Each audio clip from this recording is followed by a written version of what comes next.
The chair screamed sharply across the concrete patio, flung with fierce intent by a leather-clad arm toward the little girl in the wheelchair. Time seemed to slow as cafe patrons froze in shock, their morning coffees slipping forgotten from their trembling hands.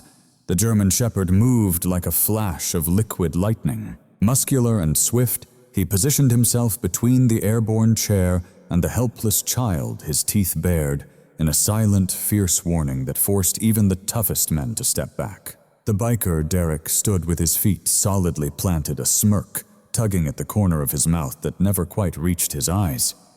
Eyes that harbored something darker, something shattered. "What's the matter?" he sneered, his voice cutting across the suddenly hushed patio. "It's just a joke," but with a low, rumbling growl that rolled like distant thunder from the massive dog. No one was laughing, not a single soul. And Derek, above all, realized that in this brutal moment, 3 lives intertwined by tragedy were about to crash together in ways that would alter them forever. The service vest on the dog's back whispered stories Derek couldn't yet decipher, while the little girl's vivid blue eyes showed no trace of fear, only an eerie, knowing recognition, as if she'd been waiting for this moment her whole life. Hit like, share your feelings in the comments, and tell us what city you're watching from. Now let's dive deeper into the story. Sophie Anderson had once been a whirlwind of boundless energy, the kind of child who would run instead of walk, sing instead of speak. But that was before one rainy Tuesday evening, when a drunk driver swerved across the center line on Highway 16, taking both her parents' lives along with the use of her legs in one devastating instant. At just 6 years old, Sophie's world was forever changed. She now navigated life from the wheels of a pediatric wheelchair, her small hands already marked by the constant push and pull. Her golden hair, often woven into practical braids by her Aunt Martha, framed a face that had gained something far deeper than mobility could ever offer perspective. Nurses at Glendale Memorial often whispered that Sophie had eyes far older than her years. Eyes too wise, too understanding for a child who had suffered such heartbreaking loss. Still, sparks of childish joy would break through whenever Thor, her German Shepherd service dog, was near the last gift her father had arranged for her before his passing. Through his ties at the K9 unit, James Anderson, a dedicated police officer, had ensured that Thor would be there to stand by Sophie's side. Thor's background made him uniquely suited for this role. Before becoming Sophie's loyal companion, he had already served 3 distinguished years in Glendale Police Department's K9 unit, specializing in search and rescue. His training was so exceptional that he had earned special commendation for locating 2 children trapped beneath rubble after a gas explosion. Transitioning from the intensity of police work to the constant vigilance demanded by his new mission, Thor adapted seamlessly to his role as Sophie's guardian. The specialized harness he wore allowed Sophie to find stability during transfers, while his imposing presence warded off the unwanted stares the wheelchair often drew. Thor was far more than an assistant. He was Sophie's shield, her confidant, and her bridge to independence. Derek Mitchell hadn't always been a man who inspired fear in children. Before his 3 tours in Afghanistan, he was known for his easy smile and steady, calm hands, the same hands that had trained military dogs with a patience few handlers possessed. But war had hollowed him out, leaving behind a man shaped by battles far beyond the battlefield. Children caught beneath the rubble after a gas explosion. Thor's journey into service had truly begun. His transition was flawless, exchanging the high-stakes pressure of police work for the unwavering focus needed to support. With Sophie, the specially designed harness he wore helped her stabilize during moves, while his commanding presence warded off unwanted distractions, sometimes from curious onlookers, other times from the wheelchair itself. Thor was far beyond just Sophie's aid. He stood as her protector, her trusted companion, and the vital link to her independence. Derek Mitchell wasn't always the man who'd strike fear into a child's heart. Before his 3 tours in Afghanistan, he was known for his warm laughter and steady, sure hands that had patiently trained military dogs with a rare calm few handlers possessed. Yet war hollowed him out, replacing his steady assurance with sharp anxiety and sudden volatile anger. The memories haunted him. The blast, the frantic barking of his canine partner, trying desperately to warn him, and the ultimate sacrifice of his closest friend James, who pushed him to safety. Away from the explosion, Derek's return to civilian life spiraled with one setback after another. Jobs lost due to sudden fits of rage, fractured relationships torn apart by nightmares, and self-medicating with anything that could quiet his stormy mind. His leather jacket and motorcycle had become armor against a world that felt forever alien. The roar of the engine muffled, the relentless ringing in his ears. That morning dawned perfectly over Glendale, with a crystal-clear sky promising only hopeful things. At Rosewood Café, the patio buzzed early with its usual crowd professionals grabbing coffee before work, retirees savoring breakfast, and locals treating the spot as their unofficial second office. The corner table tucked slightly away from the busiest section had become a kind of reserved nook for Sophie and her Aunt Martha. The staff knew well about the little girl's wheelchair needing extra room, and manager Elaine always ensured the table remained open for their Tuesday morning ritual. Sophie sat upright in her wheelchair, legs draped with a light blanket, despite the warm day a necessary measure for circulation issues Martha insisted on. Thor rested perfectly beside her in a downstate alert eyes, sweeping the patio with professional vigilance. On the table, Sophie's chocolate milk, Martha's black coffee, and a shared plate of blueberry scones awaited. Sophie carefully broke the scones into bite-sized pieces. "Remember your exercises today," Martha reminded her, reading glasses perched on the bridge of her nose as she reviewed the day's agenda in her well-worn planner. "Dr. Weston says you're making fantastic progress with your upper body strength." Sophie nodded, though her gaze drifted to a monarch butterfly that briefly landed on a nearby, blooming bush. "And Martha, do butterflies remember when they were caterpillars?" She wondered aloud, her mind weaving between practical thoughts and deeper questions. Martha smiled, accustomed to Sophie's shifting curiosities. "That's a perfect question for your science teacher, sweetheart." She glanced at her watch with a slight frown. "I need to stop by the pharmacy before your—" Her thoughts drifted in that unique way, shifting effortlessly between everyday concerns and deep philosophical reflections. A soft smile crossed Martha's lips, well used to these abrupt mental detours. "That's a good question for your science teacher, sweetheart," she said warmly. Checking her watch, a slight frown appeared. "I need to swing by the pharmacy before your—" My dear science teacher glanced at her watch, a slight frown crossing her face, and said, "I have to swing by the pharmacy before your new medication arrived yesterday, Sophie." Her face slightly drooped. The new medicine was meant to ease the sharp pain that sometimes tore through her legs, phantom sensations from nerves refusing to accept they no longer held control. "Can we skip it today?" "It clouds my mind," she pleaded softly. "We'll discuss adjusting the dosage with Dr. Weston," Martha assured her gently. Grabbing her purse, Martha promised, "I'll be back in 15, maybe 20 minutes at most. Elaine knows I'm stepping out, and Thor is right here." She hesitated, her caregiver's instincts warning her, yet knowing Sophie needed moments of freedom. "You'll be all right," Sophie nodded solemnly. "Thor and I will manage. We'll practice waiting." With practiced care, she gently patted the dog's head, and his tail gave a single appreciative thump against the concrete.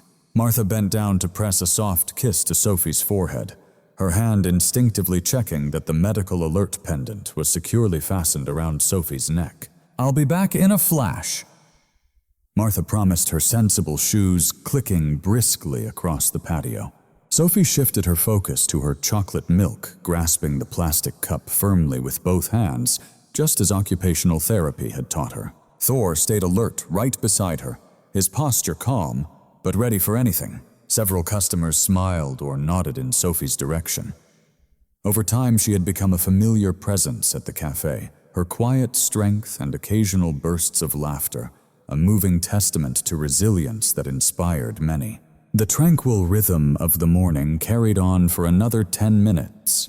Sophie had just cracked open her beloved dog-eared copy of Charlotte's Web, a cherished book passed down from her mother, when the unmistakable roar of motorcycle engines shattered the cafe's gentle hum. 3 motorcycles rolled up to the curb just beyond the patio's wrought iron fence, their engines cutting out in quick succession. The riders dismounted with a practiced grace, men who seemed born to their bikes. The leader, taller and broader than the rest, removed his helmet to reveal closely cropped hair tinged with early gray at the temples. His leather vest worn over a faded t-shirt carried no gang emblems, but the military boots and sharp way he scanned the area marked him as someone trained to spot danger. Thor's ears perked as his body tensed, though he remained in his downstay. Sophie sensed the shift immediately, the unspoken communication between her and Thor, born from constant companionship, told her something was different. "It's all right, boy,"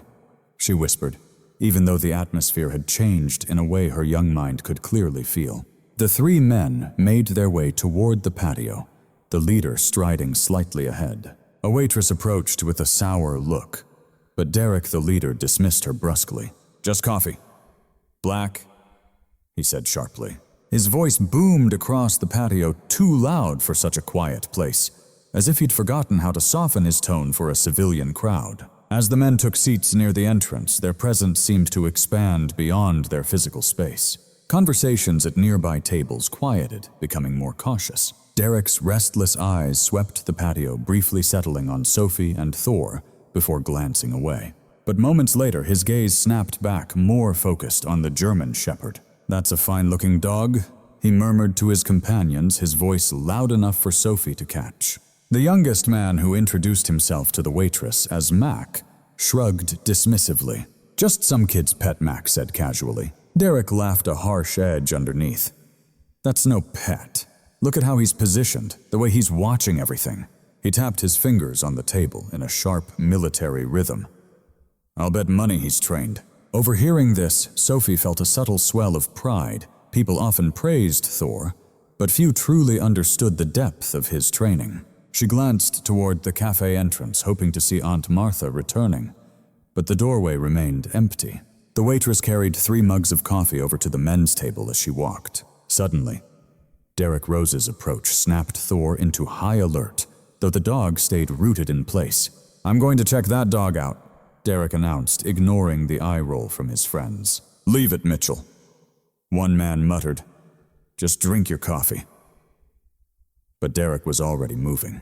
With steady steps across the patio, several patrons watched, warily uncertain of his intent, as he neared Sophie's table. Thor's entire body tensed even more, though still no sound escaped him. Sophie glanced up at the tall figure now standing beside her, a small face steady despite the quickening flutter in her chest. "Good morning, sir," she greeted politely, just as Martha had taught her to address adults. Derek looked momentarily caught off guard by her formality. "Morning, kid. That's one impressive dog you've got there." His eyes never left Thor. "German shepherd. Purebred by the looks of him," Sophie replied, her hand instinctively resting on Thor's head for reassurance and silent command. "Auror, huh?" Derek crouched to meet Thor's eyes, a move that made the dog flatten his ears just slightly. "You're a working dog, aren't you, boy?" "Please don't touch him without asking," Sophie interjected, quickly protective. Derek's hand froze midair. On duty, his gaze then caught the service vest he had somehow missed earlier, traveling next to take in Sophie's wheelchair. Understanding dawned slowly on his face. Oh, right. But he didn't pull back. Instead, he kept his hand inches from Thor's nose. "I've worked with dogs like him before," he said softly. From across the patio, one of Derek's friends called out, "Come on, man, leave the kid alone." Yet Derek remained focused, captivated by Thor's controlled alertness, the sharp intelligence reflecting in his eyes. Something about the dog unleashed a flood of memories. Endless desert sands, night patrols, the steady, comforting weight of a K9 partner at his side in the darkness. "Ex-military?" he asked, though it was barely a question. Sophie shook her head. "Police. He worked with my daddy." At the word daddy, a shadow flickered over Derek's face. A tightening around his eyes Sophie couldn't read. The cafe fell unusually silent. Other patrons sensed the strange tension building between the man, the girl, and the dog's unwavering watchfulness. Thor remained perfectly still, radiating calm and fierce loyalty. The bond between the man, the boy, and the dog watching him with unwavering devotion was palpable. Thor stood motionless, his focus unbroken. But Sophie sensed the tight coil of readiness in his stance, the faint tremor of restraint beneath her small hand. She glanced once more toward the cafe's entrance, silently hoping for Aunt Martha's return. The large clock on the wall marked 12 minutes gone by, a mere moment in adult time, yet an endless stretch in the uncomfortable hush of their encounter. "Your dad's a cop, then?" Derek's voice was rougher now. "He is?" Sophie replied. Simply the past tense weighted with unspoken meaning. Something flickered in Derek's eyes. Recognition, perhaps, or just a shadow of a distant memory. He straightened suddenly, looming over the table. "Good dog you've got," he repeated, though his words felt automatic, detached. Then he stepped back twice before turning sharply to blend back into his group. As Derek walked away, Sophie finally exhaled the breath she hadn't realized she'd been holding while Thor stayed alert. His eyes locked on Derek's movement across the patio. The usual hum of cafe chatter slowly returned, but a few patrons couldn't help sneaking worried glances at Sophie's table, sensing the tension still lingering. The moment wasn't quite over, though. As Derek settled back with his friends, their voices growing louder, laughter forcing its way into their conversation, too sharp, too staged. Sophie tried to dive back into her book, but her eyes kept retracing the same line, her focus torn between the words and the prickly feeling of being watched.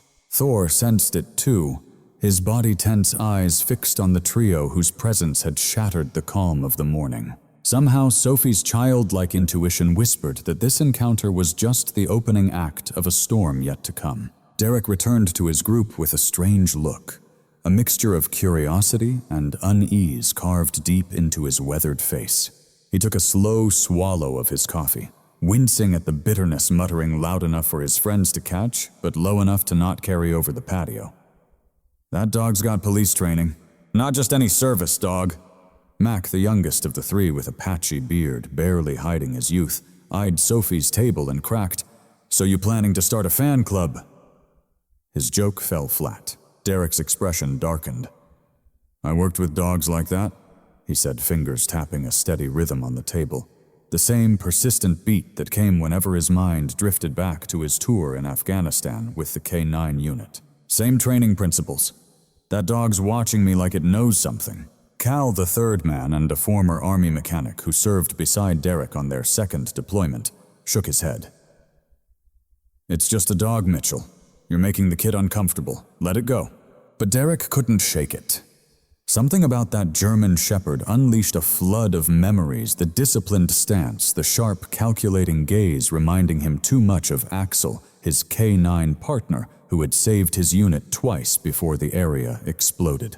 Without hesitation, Derek stood ignoring Cal's quiet curse. "I'm going to see what it does," he said, moving deliberately toward Sophie's table, fully aware dozens of eyes tracked him with a mix of concern and curiosity, their weight prickling his skin. Thor responded instantly, but with control shifting to a perfect sit beside Sophie's wheelchair, positioning himself squarely between the approaching man and the child. No growl, no bark, just a flawless, professional move that said more than words ever could about the dog's training. "See that?" Derek announced loud enough for his friends to hear. "That's defensive positioning perfect." Cal, the third man and a former army mechanic who'd served with Derek on their second tour, shook his head firmly. "It's just a dog, Mitchell. You're making the kid uneasy. Let it rest." But Derek couldn't let it go.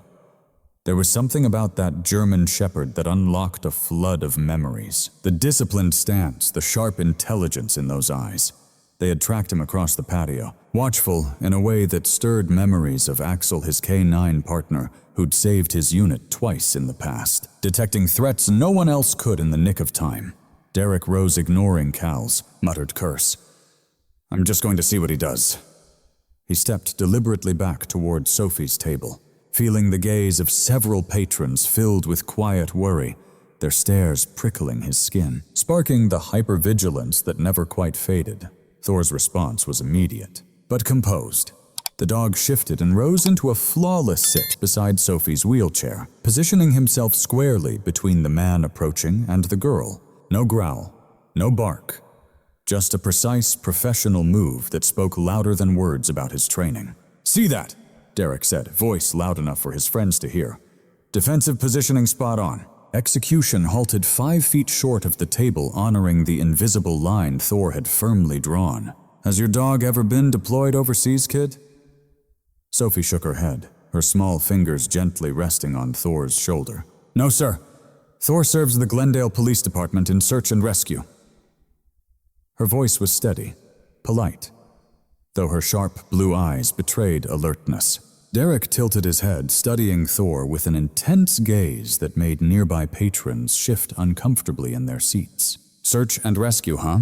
Found any good missing persons lately?" His tone grew sharper, his challenge clear. "He's retired now," Sophie answered, "except for helping me."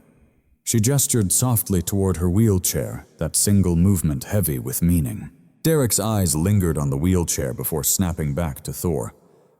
"Let's see just how sharp his training really is."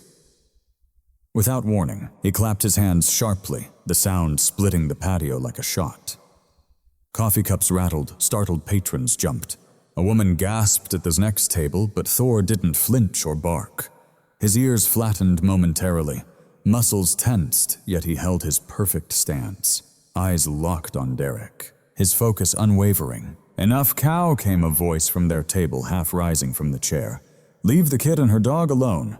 But Derek had ignited a spark in his restless spirit, driven to stir a reaction to push until boundaries cracked. "Good boy." Derek mocked, his voice laced with sarcasm. "Real steady." "But what if I try this?" He stepped suddenly toward Sophie. Thor's answer was instant, a low, rumbling growl vibrating from deep within his chest, a warning as loud as words. The dog didn't move from his post, showed no teeth, but his message was clear: stop. "Stop it." Sophie said, her voice smaller but still steady. "You're scaring everyone." Derek glanced around, suddenly aware of the heavy silence settling over the patio. Several patrons had their phones out, some already recording others, fingers hovering over emergency numbers. The server, who'd brought their coffee, stood frozen by the entrance, unsure, glancing nervously toward the manager's office. For a flicker of a moment, a trace of shame crossed Derek's face. He took a step back, raising his hand as if to apologize.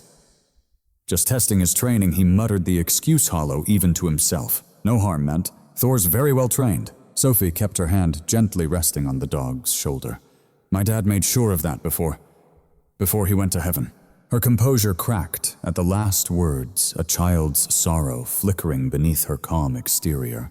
At the mention of Sophie's father, something changed in Derek's expression. A muscle twitched in his jaw, fists clenched tight at his sides. "Your dad taught him well," he said, voice rougher, then abruptly turned, stalking back to his friends with stiff shoulders. "Happy now?" Cal asked as Derek slumped into his chair, heavy with frustration. "You just bullied a disabled kid. Real heroic." Mitchell Mack laughed nervously. "Military grade for sure." Derek's eyes never left Sophie and Thor, a troubled, distant look shadowing his gaze. "That kid," he muttered. "Dad's gone." Cal shrugged. "A lot of cops lose their lives on the job. Doesn't mean it's any of your business." There was something about him Derek's thoughts faltered, spinning in directions he couldn't fully explain. The coffee in his mug had gone cold, but he drank it anyway, wincing at the bitter sting. The ringing in his ears a relentless shadow, since the blast now pulsed stronger, fueled by adrenaline racing through his veins. Across the patio, Sophie had returned to her book, or at least was pretending to read it. Thor stayed alert, his gaze shifting between his ward and the 3 men who had interrupted their quiet morning. "We should get going," Cal said, checking his watch. "Got that appointment at the VA at 11. But Derek wasn't ready to walk away. Something unfinished tugged at him, a pull he couldn't name.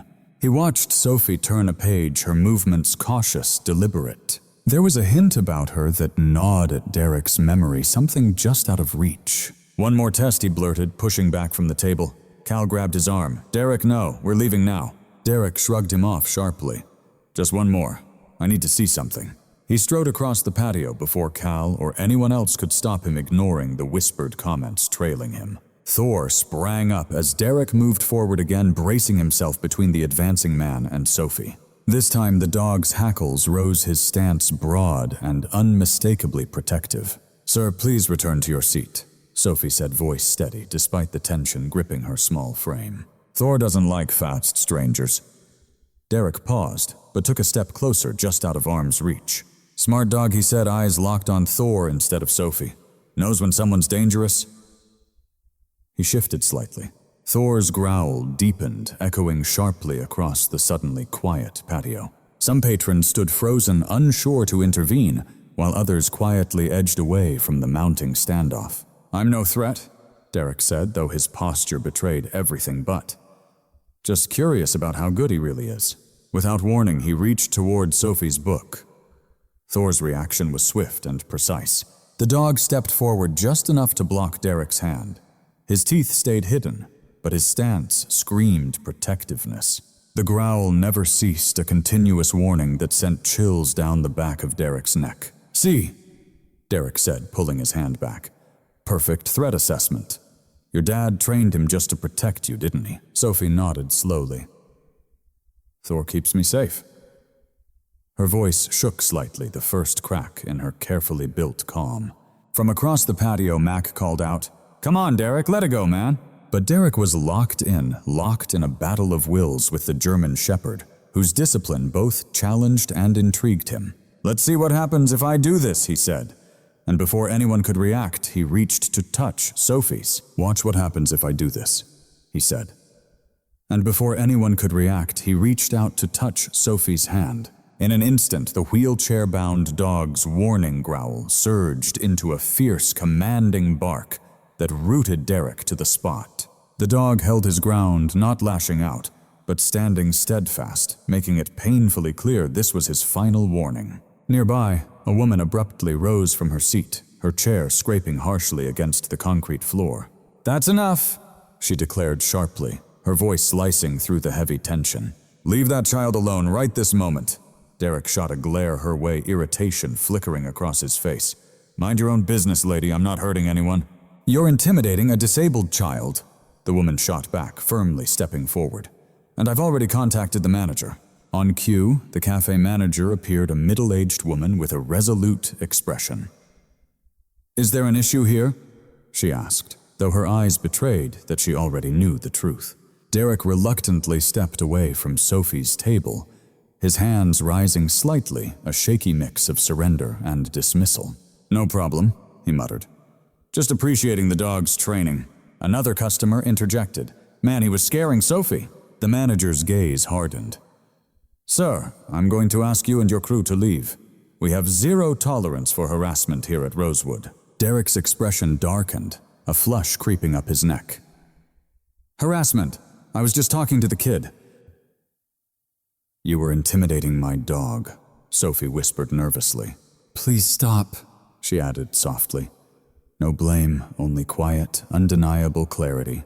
Her plea hit differently than the manager's stern demand. For the first time, Derek truly looked at Sophie. A fleeting spark of recognition flashed through his eyes. "Fine," he said curtly. "We're leaving," then spun back toward his friends who were already rising, eager to exit the tense scene. As they gathered their helmets, Mac muttered, "What the hell was that about Mitchell?" Derek said nothing, his eyes fixed again on Sophie and Thor, a troubled crease burrowing into his brow. The three men began to leave the patio area, and relief visibly spread among the other patrons as the tension started to ebb. But just before they reached the exit, Derek paused, glancing back at Sophie one last time. "Hey kid," he called across the patio, his voice low but carrying weight. "What's your last name?" The question lingered in the air, unexpected, heavy, almost ominous, causing Sophie to hesitate, memories of stranger danger flashing in her mind, her innate politeness urging restraint. The manager's voice cut through firmly. "Please leave now. This is not appropriate." Derek remained frozen for a long beat, his expression unreadable, before wordlessly turning and trailing after his friends as they exited the cafe.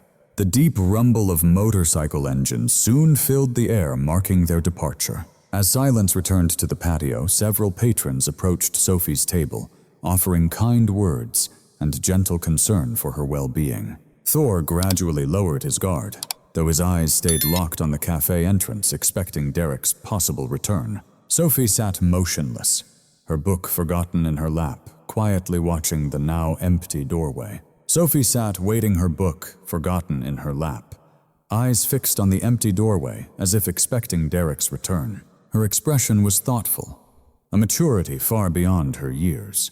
Something had shifted in the gentle rhythm of the morning. A confrontation left unresolved, a connection still unfolding as Thor settled beside her wheelchair, his warm presence a quiet comfort resting against her leg. Yet Sophie couldn't shake the uneasy feeling that the man with the troubled eyes would come back. The Rosewood Cafe patio had barely returned to its usual pace when the familiar click of Martha's sensible heels echoed sharply on the sidewalk. She hurried toward Sophie's table, clutching a small, white pharmacy bag in one hand, her normally composed face creased with worry. Several patrons watched her approach, exchanging knowing looks. The Guardian had returned, but too late to stop the unsettling confrontation. "I'm so sorry I took longer than I planned," Martha said softly. Breathless, she set the medication bag on the table as the pharmacist needed to carefully review the dosage instructions with her. She paused mid-sentence, sensing the tension in Thor's alert stance. Something was off. Was everything truly all right? Before Sophie could respond, the cafe manager approached, coffee pot in hand, clearly using it as a reason to check in. "There was an incident," she said quietly to Martha, her tone serious and reserved. She explained softly. "3 men on motorcycles showed up, and one took a disturbing interest in Sophie's dog. He got aggressive, testing the dog's limits. We had to ask them to leave." Martha's face went pale, her hand reaching instinctively to Sophie's shoulder. "Are you okay, sweetheart? Did he scare you?" Sophie shook her head gently, though the slight crease between her brows betrayed her calm. "He protected me," she finally admitted. "He wouldn't let that man get close." Then, with childlike honesty, she added, "But it was scary when he started yelling." The manager carefully refilled Martha's coffee, her deliberate movements steady. "Several customers were worried enough to film what happened. We have their contacts if you want to follow up." Martha's expression tightened, a fierce protectiveness settling over her like armor since becoming Sophie's guardian. "I'd appreciate those contacts," she said firmly. "And I'd like to know if those men are regulars here." "First time I've seen them," the manager answered. "Hopefully the last, given their behavior." She gave Sophie a comforting smile before moving on. Martha sank heavily into her chair, her hand trembling as she reached for her coffee. The constant need to guard a vulnerable child in an often unforgiving world had worn her down, carving new lines around her eyes and mouth. "Maybe we should head straight to your appointment," she suggested, noticing Sophie had barely touched her scone. "Can we stay?" Sophie asked softly, her voice barely above a whisper. "Steed needs to calm down after being so on edge. Dr. Harrison said it's important for his training that he can relax after stress," she explained. Martha hesitated, torn between wanting to get Sophie out quickly and letting her find peace here. His voice calmed. "Steed knows he needs to find his balance after staying on high alert. Dr. Harrison emphasizes how vital it is for his training that he can calm down after stressful moments." Martha hesitated, torn between wanting to remove Sophie from this place and the need to let the training continue. Though she was reminded of the importance of sticking to routines, she finally agreed, but promised they would leave in 20 minutes.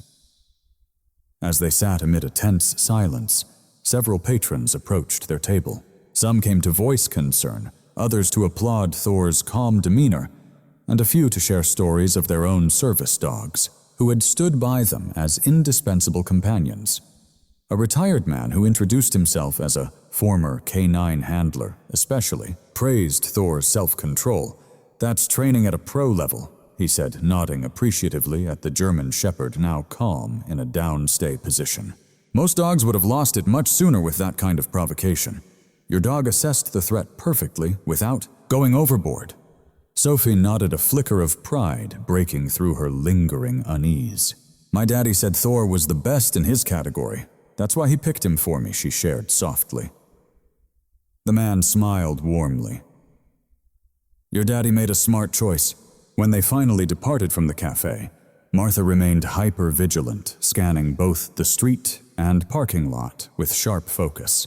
The white pharmacy bag holding Sophie's medication was safely tucked inside her backpack, hanging from her wheelchair. Thor walked flawlessly by Sophie's left side, his training once more impeccable now that the perceived danger had passed. The rest of the day unfolded according to the structured routine essential to Sophie's recovery and ongoing care physical therapy at the rehab center. A brief session with the child psychologist, who was guiding her through her grief, and lastly a visit to the park where Thor could unwind and run off leash in an enclosed dog area. Yet throughout these familiar moments, Martha sensed a persistent tension in both Sophie and Thor. Sophie was quieter than usual.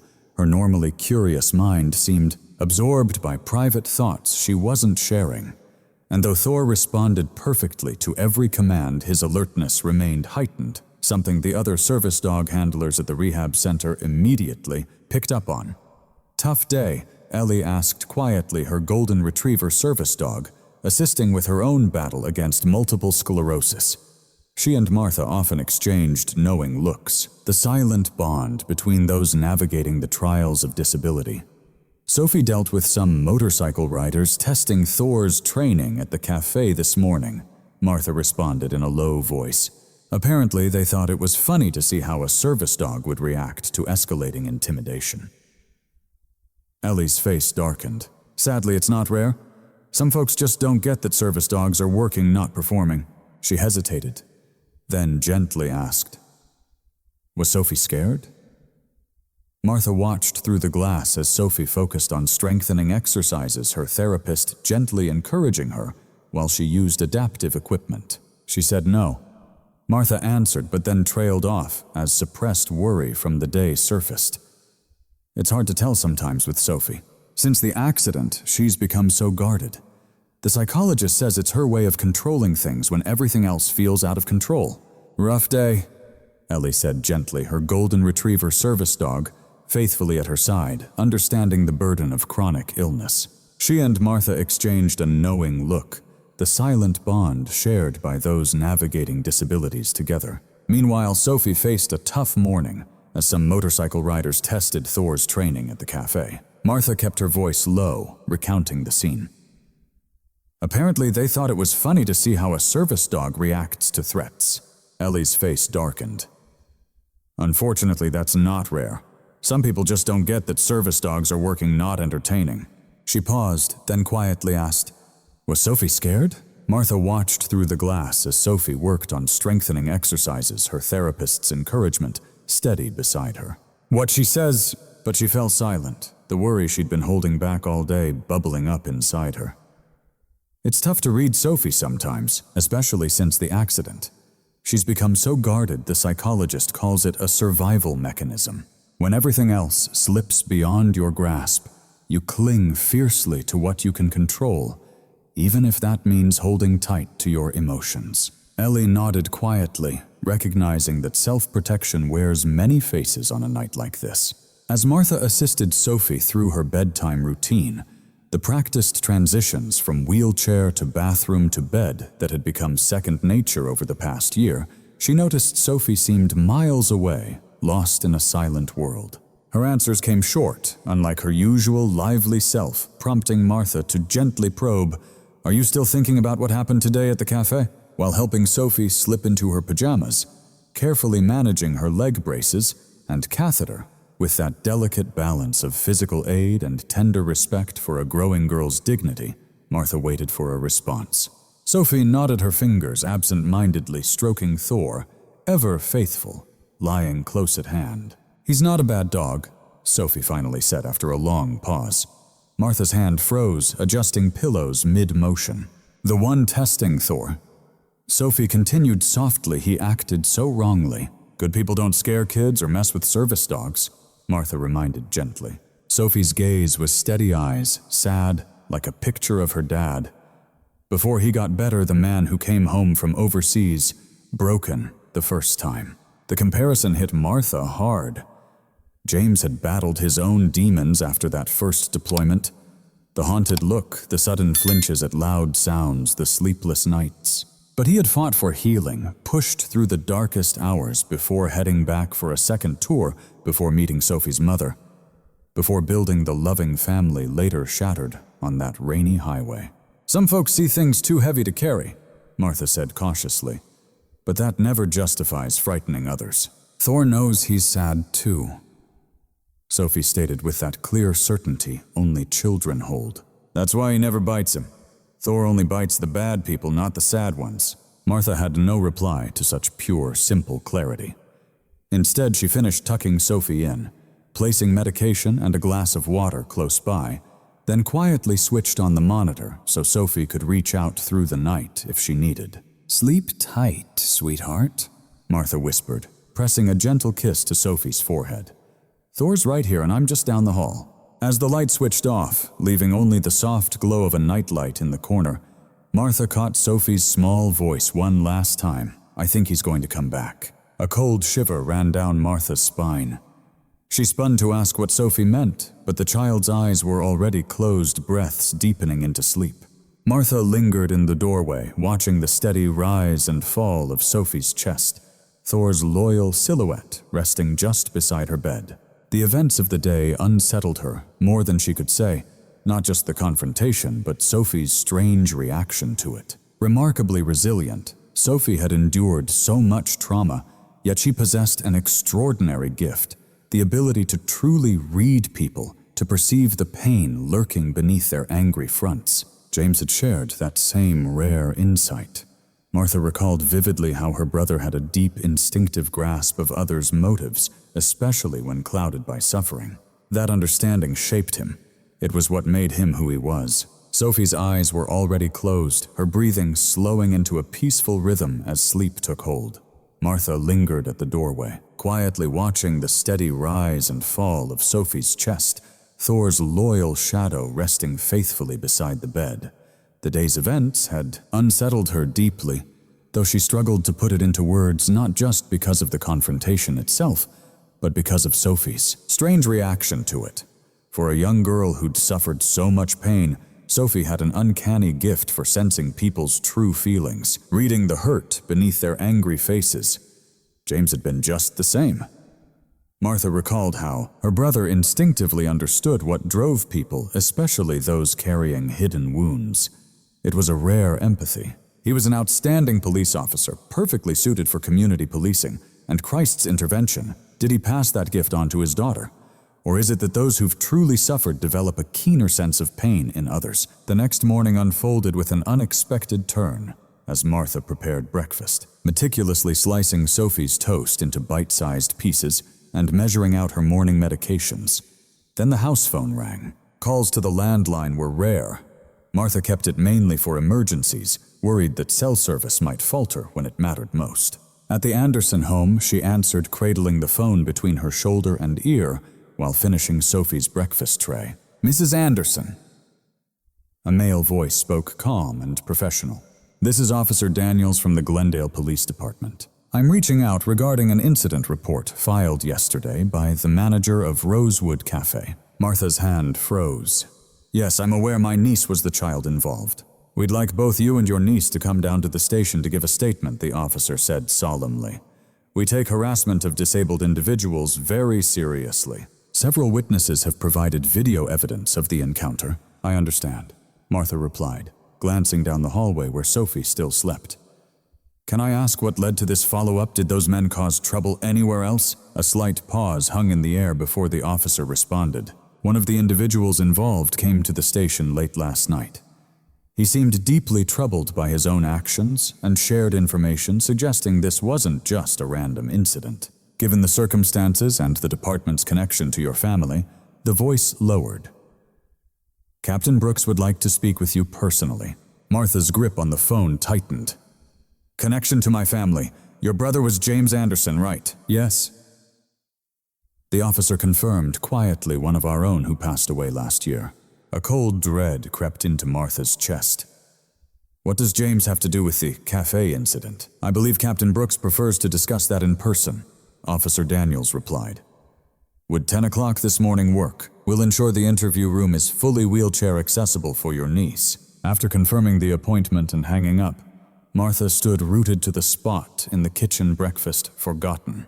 The police wanted to talk about James's link to the incident, and one of the men, presumably the one who had harassed Sophie, and Thor had turned himself in, clearly shaken by his own behavior. Aunt Martha Sophie's soft voice called from her bedroom. "Thor needs to go outside." The comforting rhythm of their morning routine snapped back into place, helping Sophie with toileting and dressing the gentle stretches prescribed by her physical therapist, and a brief outdoor break for Thor, supervised closely by Martha. Beneath the surface of their structured normalcy, Martha's mind stormed with questions. What could possibly link her late brother to the menacing act against Sophie? Or needs to step outside? The morning routine brought comfort back, a familiar rhythm that anchored Sophie.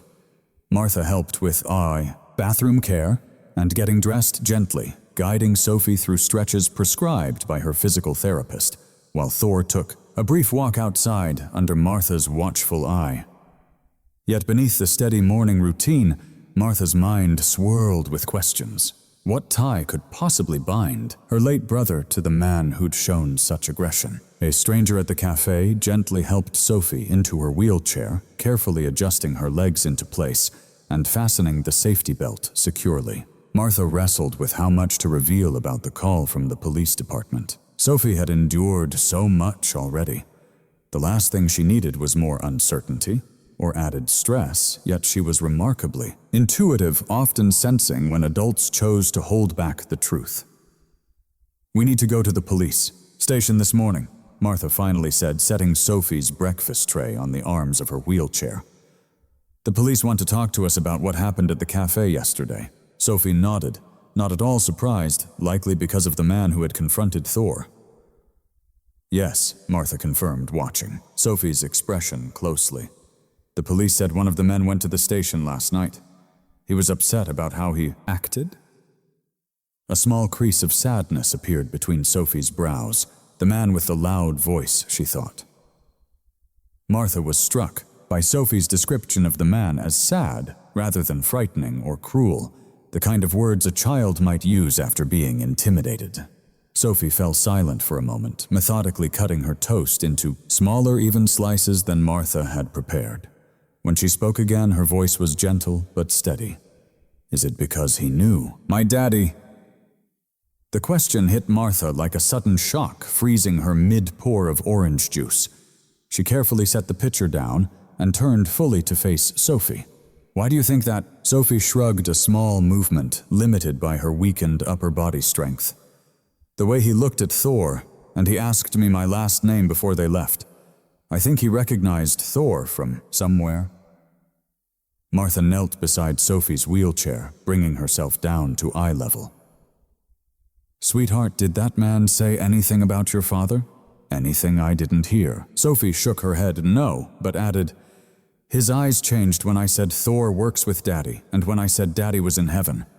She took a thoughtful bite of toast, chewing slowly before continuing. "I think he's the one who's coming back." The Glendale Police Department building stood stark, a tribute to straightforward municipal design.